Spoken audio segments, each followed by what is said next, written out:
In 1078, a monk began a castle that still has not fallen.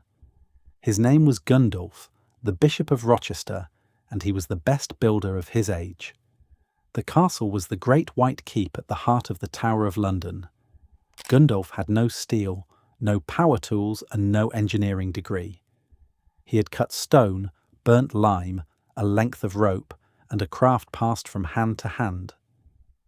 9.5 centuries later, his walls have never shifted, still square, still standing, still carrying their own weight without complaint. The reinforced concrete building on your street is designed to last 50 years. Gundulf's keep is past 900 and shows no sign of stopping, but the reason has nothing to do with the stones being bigger. It is that the men who laid them had mastered a craft we have almost completely forgotten. Today we are going to rebuild a medieval castle the way its masons actually did, one discipline at a time. The wall and the hidden core inside it, how every stone was split out of the ground and lifted into the sky, the shapes they cut into the stone to turn a wall into a fortress, the living mortar that is still hardening to this day, and the lodge of men who carried the whole craft in their heads. 100 years before Gundulf picked up his rope, a castle was a heap of piled earth with a timber wall on top. It went up in a week and it burned in an afternoon. Stone was the revolution, and the first thing to understand about a great stone wall is that it is not what it looks like. From the outside, a castle wall looks like a solid mass of cut blocks. It is not. What the masons actually built was two walls, an outer face and an inner face, each made of ashlar, the good squared stone dressed smooth by hand.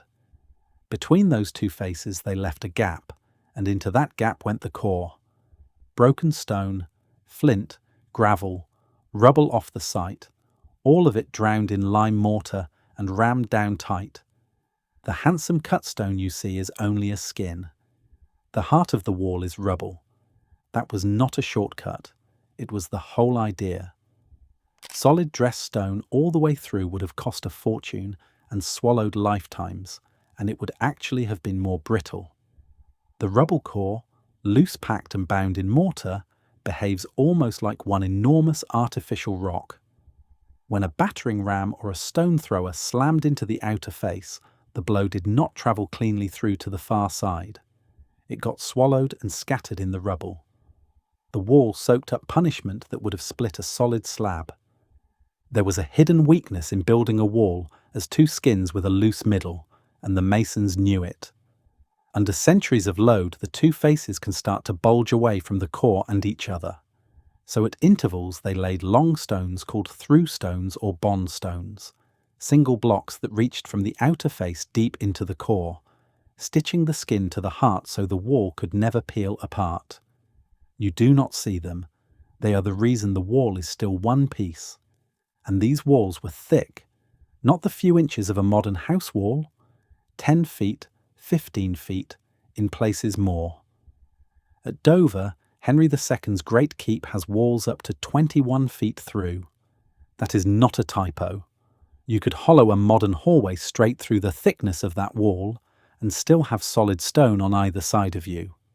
At the bottom, the wall did not rise straight up.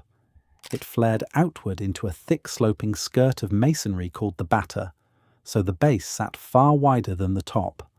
That splay spread the enormous weight of the wall over more ground, so it would not sink or crack, and it braced the whole structure against anything trying to lean it over. Every course of stone above pressed down and inward, locking the wall into itself.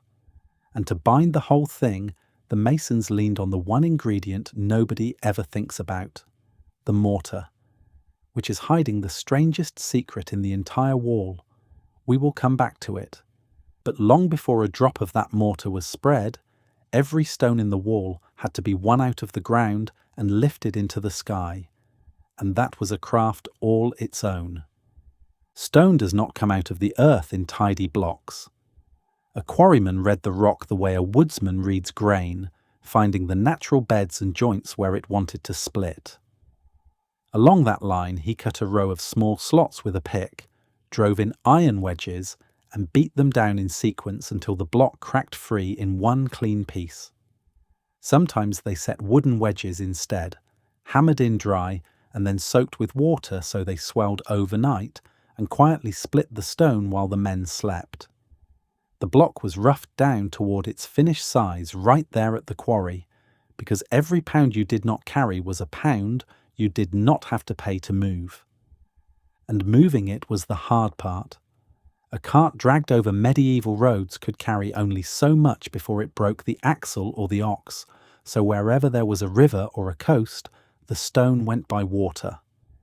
That is why fine carved stone from Normandy could end up in a keep in the middle of England more cheaply than stone from a quarry 2 counties inland. On the water, weight was nearly free. On land, it was ruinous. A castle was, before anything else, a logistics operation in rock. Then the block reached the wall, and it still had to go up. As the courses climbed past the height a man could lift, the masons turned to the machine that built the Middle Ages, the treadwheel crane. It was a great wooden wheel, tall as a room, with a man walking inside it like a giant version of a wheel in a cage. His footsteps turned the wheel turned a drum, the drum wound a rope, and the rope lifted a block that 2 men on the ground could never have carried. 1 or 2 workers walking inside that wheel could raise a load that would have crushed a dozen on a ladder. Some of those wheels are still sitting in the roofs of the buildings they helped to raise, centuries after the last man stepped out of them. A stone cut, dressed, hauled and lifted was still only a block in a wall. What turned a wall into a fortress was a handful of shapes the masons cut into the stone itself. Start with the plain problem of getting to the top of a tower. There is no room inside for an ordinary staircase, so the masons built the vice, the spiral stair, and they built it out of the stone itself with an economy that still looks impossible. Each step was carved from a single block, and each block carried with it a round drum of the central column. Stack the steps and 2 things appear at once, the stair you climb and the pillar holding it up, locked together, every tread resting on the one beneath it. No frame, no beam, no nail. Just stone winding up around stone. It is often said the stair was turned clockwise going up, so a right-handed defender fighting downward had room to swing his sword, though honest historians argue about how deliberate that really was. Next, the problem of shooting out without being shot. The answer was the arrow loop, and it is a small masterpiece of cutting. From the outside it is a slit you could barely post a hand through, almost nothing for an attacker to aim at. But on the inside, the mason opened the wall out into a wide wedge-shaped recess, an embrasure, so a single archer standing in it could swing his bow across a broad arc of ground while showing the enemy a sliver of shadow. The whole funnel was cut clean through 10 feet of wall. Then the problem of the base of your own wall, the one strip of ground where an attacker can stand and you cannot see him. At first the masons solved it in timber, hanging covered wooden galleries called hoardings out over the parapet on beams pushed through holes in the wall so defenders could drop things through the floor onto anyone below. Later they did the same thing in stone. Course by course they corbelled the parapet outward, each layer of blocks reaching a little further past the wall than the last, until the walkway hung out over open air on stone brackets with gaps left in its floor.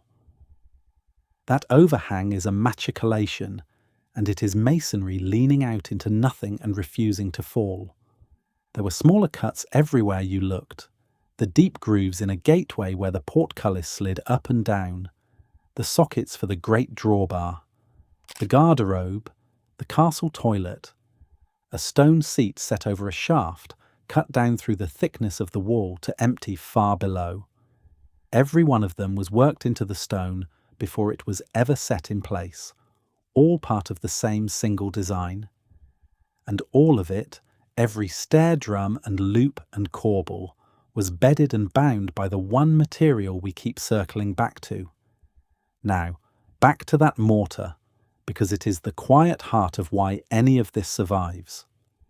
The masons burned limestone in a kiln until it broke down into a fierce caustic powder called quicklime. They slaked that with water, which is a small violence all its own, the mixture hissing and steaming and swelling, and then worked it together with sand into a smooth grey paste. That paste does not dry the way glue dries. It cures. It slowly pulls carbon dioxide back out of the open air and turns, grain by grain, into a soft form of stone again. It is in effect the limestone going home. And the real reason the wall outlives us is that this process never actually finishes. The lime buried deep in the core of a castle wall goes on hardening for centuries. Archaeologists who cut into 800-year-old walls still find mortar in the middle that has not completely set because the air only reaches the deep core with agonizing slowness. The wall Gundulf built is, in the most literal way, still curing. It is very slightly stronger this year than it was last year. A modern wall begins to weaken the day it is finished. A medieval wall spends 8 centuries still quietly becoming itself. That slow chemistry set the whole rhythm of the work. Lime mortar will not set in frost, so building stopped every winter, and the masons capped the unfinished wall tops with straw and dung to shield the fresh mortar from the cold until the season turned again. You built a castle at the pace the lime allowed, and no faster. There is a quiet lesson sitting under all of this. None of it was magic. It was hands-on knowledge, worked out by people testing real material against reality, and you do not need a quarry to start putting your own hands on that past. If this makes you want to put your hands on the past instead of only watching it, that is the whole idea behind the Medieval Way store. It begins with the Medieval Bakery collection. The Practical Recipes book walks you through the loaves themselves. The Sourdough Manual is for building and keeping a living leaven the old way, and the Sourcing Guide tells you where to find real heritage grain. The bread is where this kitchen begins. But the craft that raised these walls did not live in a book or a shop. It lived in men, and that is the last discipline, the one that made all the others possible. None of what we have described, the reading of the stone, the shapes cut for war, the feel for good lime, could be written down and posted to a building site. It was carried in people, and those people were organised into the lodge, the workshop and brotherhood attached to every great building project. A boy came in at around 14 as an apprentice and served years fetching, mixing and learning to dress plain stone before anyone let him near a shape that mattered. If he was good, he became a journeyman, free to travel between sites and lodges, carrying techniques from one region to the next in his hands and his memory. Only after he had proved he could set out and run a job of his own was he raised to master. Above them all stood the master mason, part architect, part engineer, part foreman, the one man who held the entire design in his head. The greatest of them worked for kings. When Edward I set out to nail down Wales in the 1280s, the man he hired to build his ring of castles was a Savoyard master mason, Master James of St. George. Conwy, Harlech, Caernarfon and Beaumaris came out of that one man's craft. At the height of the summer building season, Beaumaris alone had something like 3,500 workmen swarming over it, masons and quarrymen and carpenters and diggers, all moving to the master's single design. James drew a wage and a pension that most knights would never see, because a master who could conjure a castle out of rope and rock and burnt lime was worth more to a king than an army.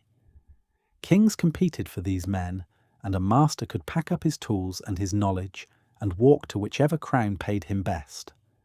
Everything he knew had been assembled one building at a time across 400 years, and it lived nowhere but in his hands and the hands of the men he trained. For a while it all looked permanent. The castle stood, the lodges were full, and the craft was handed down without a break. Then the ground shifted, and the thing that ended it was not a better wall or a cleverer attacker. It was gunpowder.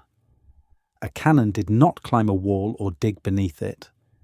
It stood off at a distance and broke the stone by force, and overnight a tall, proud stone wall became the easiest target on the field. Within a couple of generations, kings stopped commissioning great stone castles at all. The grandest work the master masons had ever trained on simply dried up. In England, the civil wars of the 1640s finished the job, when Parliament deliberately slighted castle after castle, blasting gaps in the walls so no one could ever hold them again. The lodges emptied. Apprentices had no keeps left to raise, and masters had nothing grand to train them on. The chain of knowledge that had been passed hand to hand on scaffolds for 400 years quietly went silent. And yet the buildings did not go with it. The craft died, but its work stayed standing. Gundulf's White Keep still holds the centre of London. Dover still watches the Channel from its cliff. Conwy and Caernarfon still guard their Welsh harbours, and Beaumaris still sits inside its moat on Anglesey, unfinished and unbeaten. These were not pampered monuments kept alive by constant repair. They were working buildings, abandoned by the world that needed them, left out in the rain for 400, 600, 800 years, and they simply refused to fall. The men were gone. The stone remembered. What eventually replaced it was Portland cement, patented by Joseph Aspdin in Leeds in 1824, and the reinforced concrete that followed. A concrete building is designed for a working life of 50 years, and most of what destroys it comes from the inside, where the steel bars buried in it rust, swell, and crack the concrete apart from within. The thing that is supposed to make it strong is the thing that kills it. Gundulf's Keep has no steel to rust. It has 2 skins of dressed ashlar stitched to a rubble core with long bond stones, a battered base that feeds its weight gently into the ground, and lime mortar that is still, 9 centuries on, quietly turning back into stone. The men who raised it had no machines beyond a wheel and a rope, and no calculations at all. They had a whole and complete craft, and the nerve to build for grandchildren they would never meet. They cut their marks into the stone and walked away, and the stone has kept their word for them ever since. 900 years later, those grandchildren's grandchildren are still walking through the door Gundulf built, not because the stone was stronger, because the craft was. We dig up the crafts buried when their masons stopped building. Subscribe. Which discipline surprised you most? The hidden core, the single stone stair, or the living mortar? Build to last.